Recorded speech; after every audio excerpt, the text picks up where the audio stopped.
Je m'incline devant le professeur Maurice Kamto, les gars.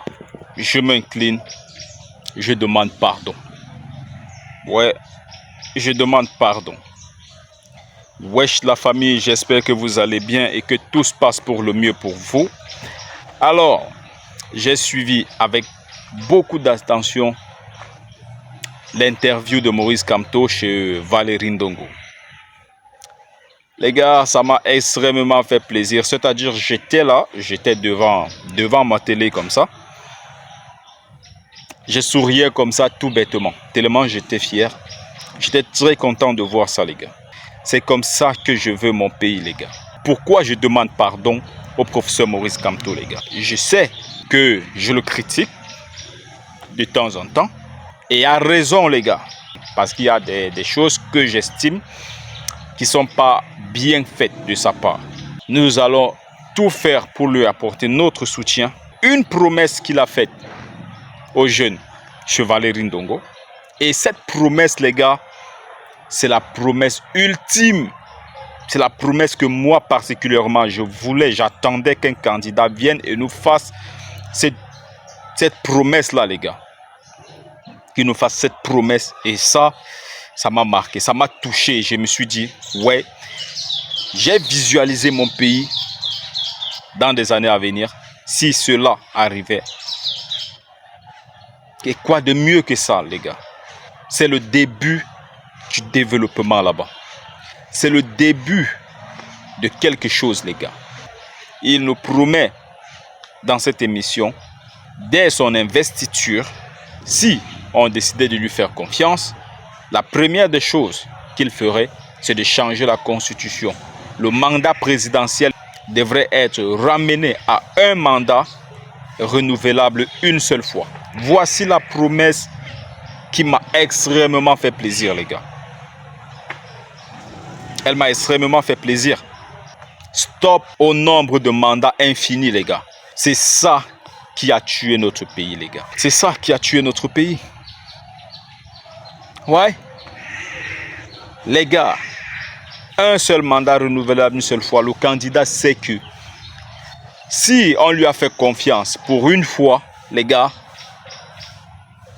et qu'il n'a pas bien travaillé, il sait qu'au prochain mandat, il va sauter.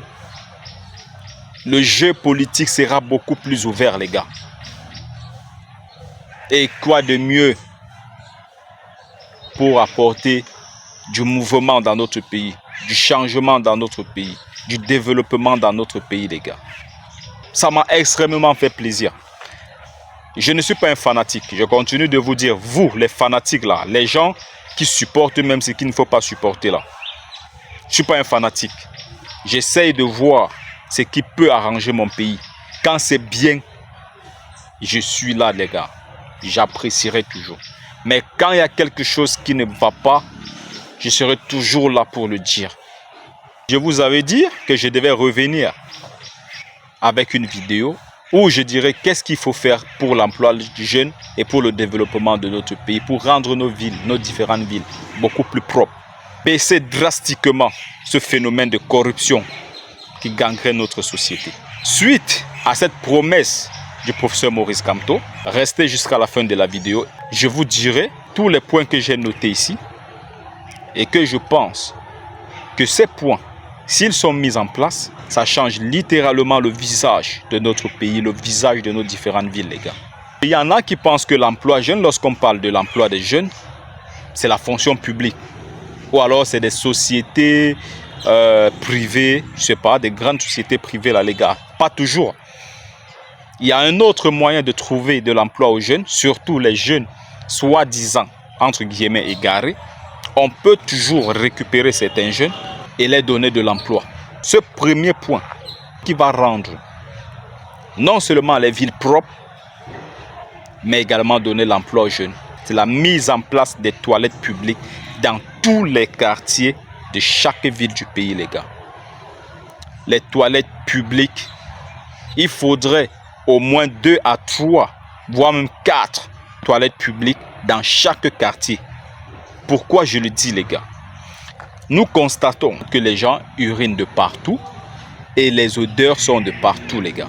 Je pense que la mise en place de cette toilette publique, les gars, ferait beaucoup de bien à nos villes, les gars. Imaginez-vous, dans chaque quartier où vous passez, vous avez 4 toilettes publiques.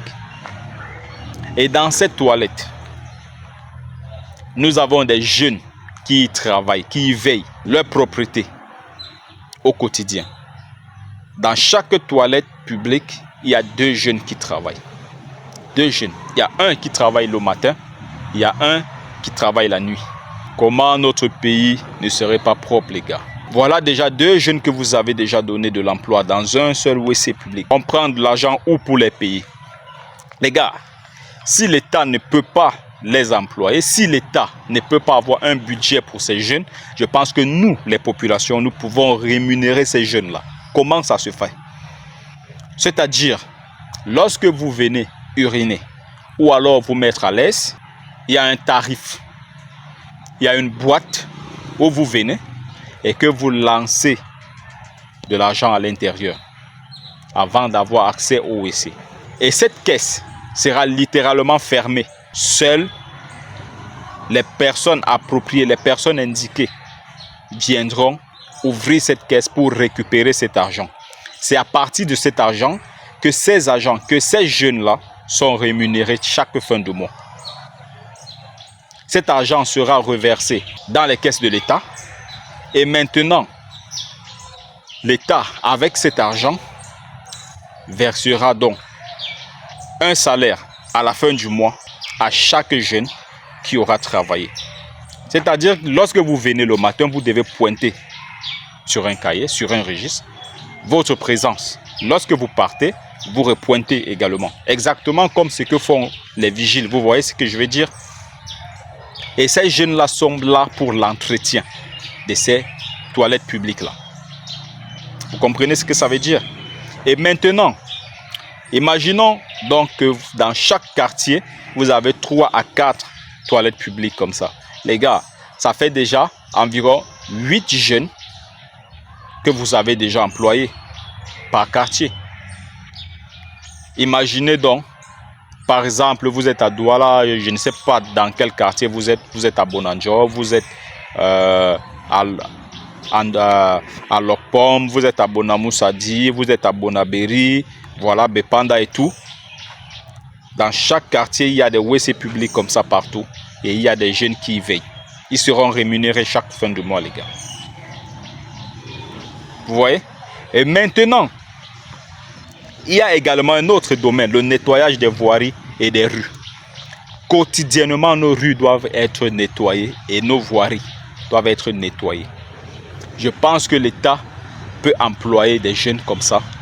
Et également, les sociétés privées peuvent également subventionner parce qu'elles contribuent à ce que nos rues soient dans ces états-là. Donc, logiquement, ces sociétés privées doivent contribuer pour l'assainissement de nos voiries et de nos villes, les gars. Vous comprenez un peu ce que je veux dire? Voilà. Avec cet argent, ces jeunes-là, tous ces jeunes-là seront rémunérés.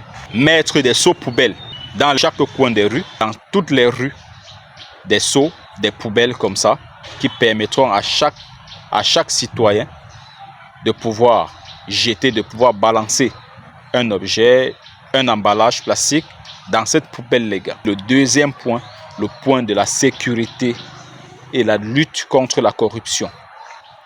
Sécurité et lutte contre la corruption, les gars. Qu'est-ce que l'État, qu'est-ce que le futur président, voilà une solution pour moi très forte qui peut lutter contre les détournements et la corruption, les gars. Voilà, par exemple, le premier point, c'est l'installation des caméras de surveillance sur les poteaux. Sur les poteaux de nos rues, comme ça, comme on le voit dans des pays développés, vous allez constater que sur les poteaux électriques, vous pouvez ne pas mettre sur chaque poteau, bien sûr. Vous pouvez mettre là une caméra qui peut prendre jusqu'à 500 mètres et ainsi de suite. Sur un autre poteau à plus de 500 mètres, vous pouvez mettre une autre caméra de surveillance. Ceci permettra également de lutter contre la corruption. À quel niveau? Nous voyons des policiers, beaucoup plus la police, c'est un autre point, que j'évoquerai tout à l'heure, la police, c'est les premiers. Je pense que si on neutralise la corruption de nos forces de l'ordre, de nos hommes en tenue, je pense que c'est un grand pas.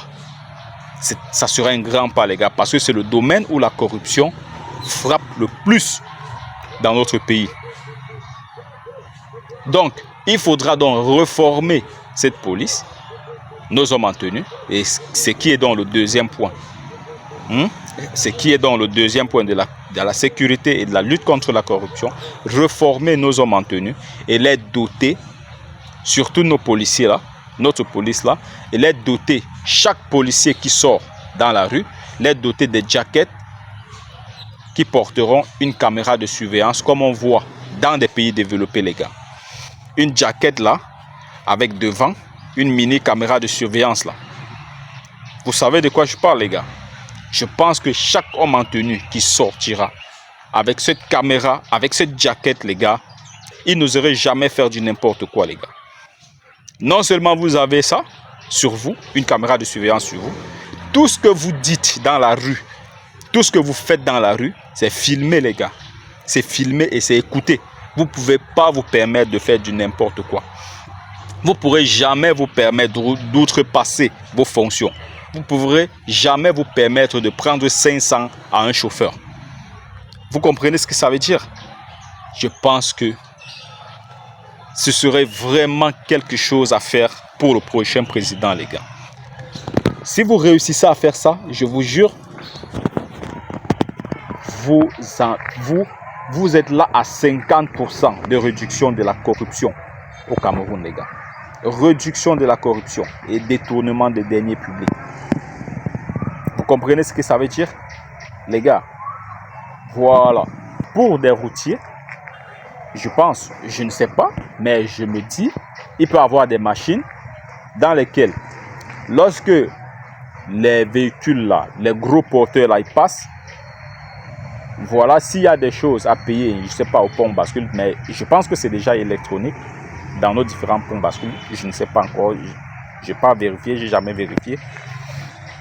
Il y a des machines, c'est-à-dire le chauffeur ne vous remet pas l'argent en main comme ça. Il ne vous remet pas l'argent en main parce que cet argent, vous allez rentrer avec ça chez vous. Il doit avoir une carte. Tous les chauffeurs là, les gros porteurs là, les camions là, chaque personne devrait avoir une carte. Et même les taximens, on devrait les exiger des cartes bancaires, des comptes bancaires. Si tu es taximan, c'est obligé, tu dois avoir une carte bancaire. Ce qui permettrait, si jamais vous êtes en infraction et qu'il y a des frais ou quoi que ce soit à payer, ces frais-là doivent être directement reversés dans les caisses de l'État, dans une caisse de l'État, voilà, créée à cet effet. Cette caisse-là permettra de financer certains emplois jeunes, n'est-ce pas? Si vous avez quelque chose à payer, c'est à travers votre carte, avec cette machine-là. Le policier vous remet cette machine-là, vous introduisez juste votre carte et ça envoie cet argent directement à la banque, dans les caisses de l'État. C'est pas beau ça, les gars?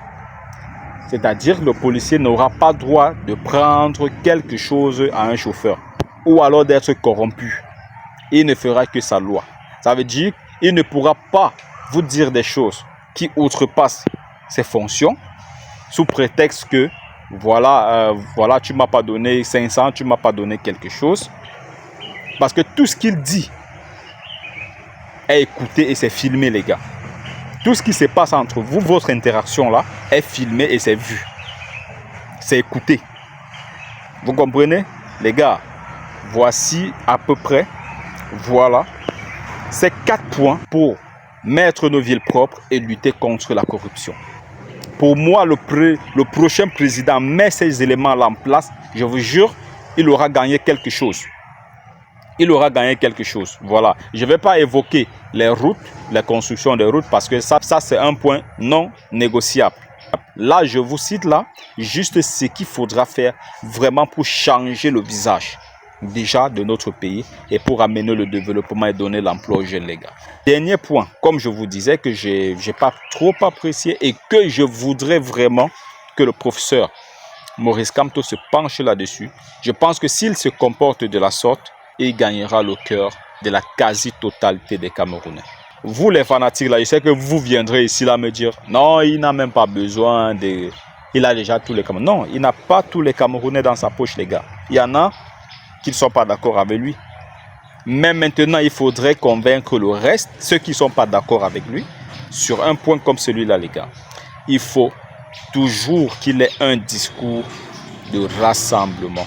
Peu importe, même si lui, il estime qu'il y a des artistes qui auraient fauté, qu'il estime qu'ils ne devraient pas se mettre du côté du régime, en fait, aller prester, je ne sais pas où, alors se frotter.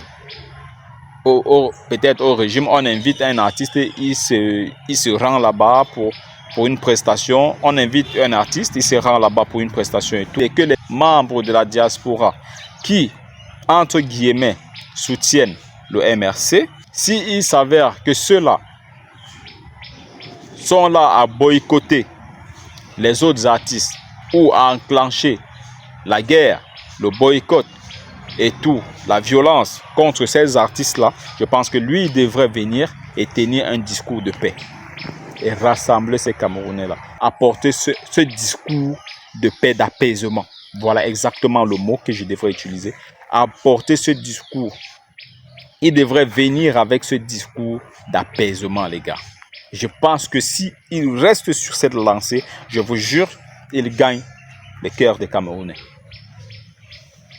Il gagne le cœur des Camerounais, les gars, parce que personne ne lui trouvera un défaut. Vous comprenez?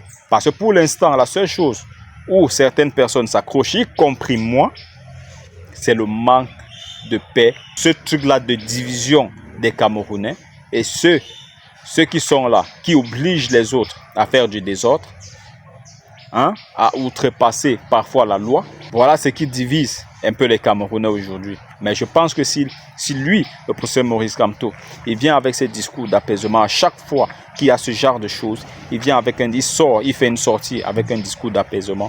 Je vous jure que les gars, il gagne le cœur de la quasi-totalité des Camerounais. Voilà tout ce que j'avais à dire ici, les gars. Prenez tous soin de vous.